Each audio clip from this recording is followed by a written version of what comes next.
இன்றைக்கி வனவன் வலைவலியினை நேர்காணலில் இன்றைக்கி என்ன பார்க்க போகிறோம் அப்படின்னா, மலைவாழ் மக்களின் வாழ்க்கை முறையில் வந்துட்டு அவங்களோட உணவு முறையை பற்றி நாம் இன்றைக்கி பார்க்க போகிறோம். அந்த உணவு முறையில் வந்துட்டு இன்றைக்கி அவங்க இயற்கையாக கிடைக்கக்கூடிய பொருட்களை அவங்க எப்படி பயன்படுத்தி அவங்க வாழ்க்கை தரத்தை உயர்த்துறாங்க அப்படின்னு சொல்லிட்டு இன்றைக்கி பார்க்க போகிறோம்.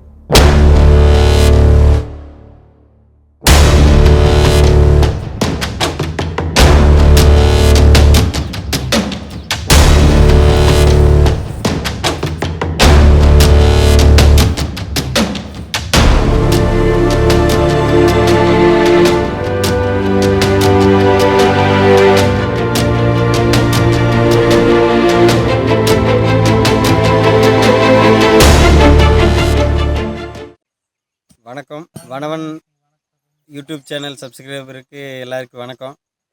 நம்ம இன்றைக்கி என்ன பார்க்க போகிறோன்னா, முள்ளுவேலிக்கிழங்கு. இப்போது எங்கள் வீடு பார்த்தா இதுலேருந்து ஒரு 100 மீட்டர் தூரத்தில் தான் வீடு இருக்குது. எங்கள் வீடு இப்போது இந்த கிராமம் இருக்கிறதே வந்து சுற்றிலுமே இப்படி சோள ஃபாரஸ்ட் தான். அது பக்கத்தில் தான் இருக்கிறோம். இப்போது இன்றைக்கி வந்து நம்ம இந்த முள்ளுவேலிக்கிழங்கு எப்படி தோன்றது, எப்படி எடுக்கிறது, எப்படி சமைக்கிறது அப்படிங்கிறது பார்க்க போகிறோம்.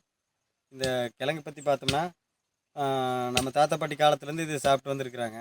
நான் வனத்துக்குள்ளேருந்து அவங்க இந்த கிழங்கு எப்படி பறிக்கிறாங்க, எப்படி எடுக்கிறாங்க, எப்படி சாப்பிட்றாங்க அப்படிங்கிறது அவங்களாம் சொல்லி கேட்டிருக்கிறோம். இப்போ அதே மாதிரி நாங்களே தோண்டி எடுக்கிறோம், சாப்பிட்றோம். அதை நீங்களே தெரிஞ்சுக்குங்க. அந்த கிழங்கோட இலையை பார்த்தீங்கன்னா இந்த மாதிரி 3 இலையாக இருக்கும். பார்த்துக்குங்க, இந்த மாதிரி தான் இருக்கும். இந்த கிழங்கு கொடிகள் நாங்கள் இப்போ இது எதுக்கு யூடியூப் சேனல் எடுத்து போடுறோன்னா, இன்னும் பின்னாடி வர சந்ததி எல்லாருமே இது தெரிஞ்சுக்கணும். வனத்துக்குள்ளே நம்ம என்னென்ன சாப்பிட முடியும், என்னென்ன மாதிரி உணவுகளெல்லாம் நம்ம தேடி எடுத்து சாப்பிட முடியும். ஏன்னா விவசாயமே இல்லாத காலத்துலேயும் கூட வெறும் இந்த கிழங்கு மட்டுமே சாப்பிட்டு இந்த கிராமத்தில் எல்லோரும் வாழ்ந்துருக்குறாங்க. இப்போது இந்த கிழங்கு பற்றி பார்த்தோம்னா, இப்போ இந்த கொடி காமிச்சிட்டேன், அது எப்படி எடுக்கிறது, எப்படி தோன்றது அப்படிங்கிறது பார்க்க போகிறோம். அப்படியே இன்னும் 2 சின்ன பசங்களும் இருக்கிறாங்க. அவங்களும் பின்னாடி வந்து அவங்க காலத்தில் அதை வந்து பயன்படுத்திக்கிறதுக்காக அவங்களுக்கும் பார்க்குற மாதிரி அவங்க முன்னாடியே செஞ்சிட்ருக்குறோம். அவங்களும் இது மூலிமா தெரிஞ்சுக்குவாங்க. இப்போ நம்மளுக்கு அப்புறம் அவங்க வந்து அது எப்படி இந்த கிழங்கெல்லாம் எப்படி எடுக்கிறது அப்படிங்கிறத பற்றி பார்ப்பாங்க. இந்த கிழங்கு பேர் வந்து முள்ளுவேலி கிழங்கு. இது எப்படி தோன்றது அப்படிங்கிறத பார்க்கலாம். வனத்தில் இந்த மாதிரி கிழங்கு மட்டும் தான் கிடைக்குதுங்களா, என்ன நிறைய வகை இருக்குதுங்களா? இந்த வனத்தில் வந்து எனக்கு தெரிஞ்ச மாதிரி ஒரு 4 விதமான கிழங்கு கிடைக்கும்.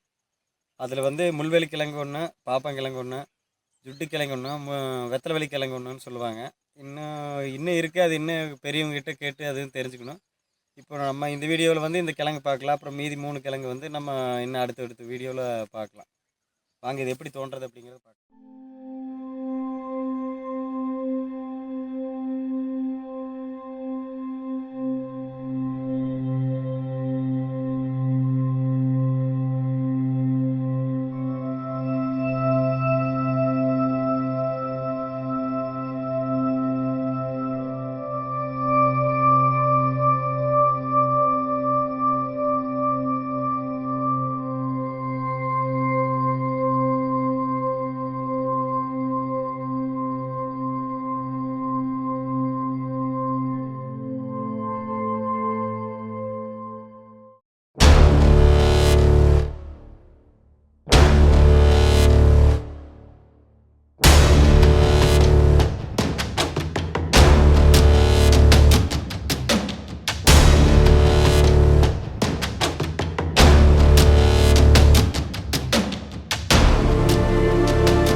எங்கே இந்த கொடியோட இலை எங்கே இலை எங்கே இருக்குது பக்ஸஸ்னா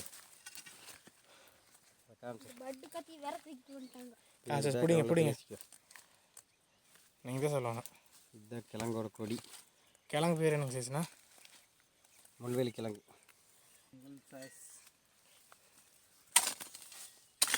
இது பக்கத்துலேயே பெருசு எதுவும் இருக்கும். பக்கத்துல நிறைய இருக்கு. இங்க கூட தான் இருக்கு.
வரேன்.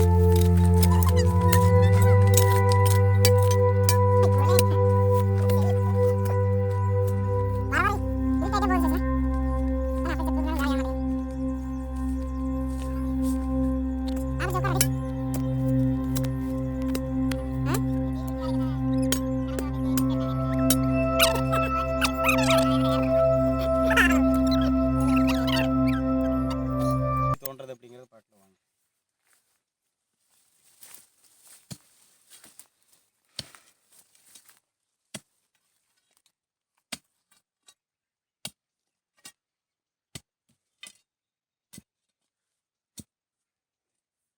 தள்ளி போயிடா. அந்த கிழங்கோட கொடி பார்த்தீங்கன்னா இந்த மாதிரி கருப்பும் முள் இருக்கும். கொடியில் வந்து முள் இருக்கும். அதில் கருப்பும் பச்சையும் கலந்த மாதிரி இருக்கும். இதே மாதிரி இலை தான் 3 இலையாக இருக்கும். அங்கங்கே முள் இருக்கும். இப்படியே பார்த்தீங்கன்னா இதுதான் முள்வேலி கிழங்கோட இலை.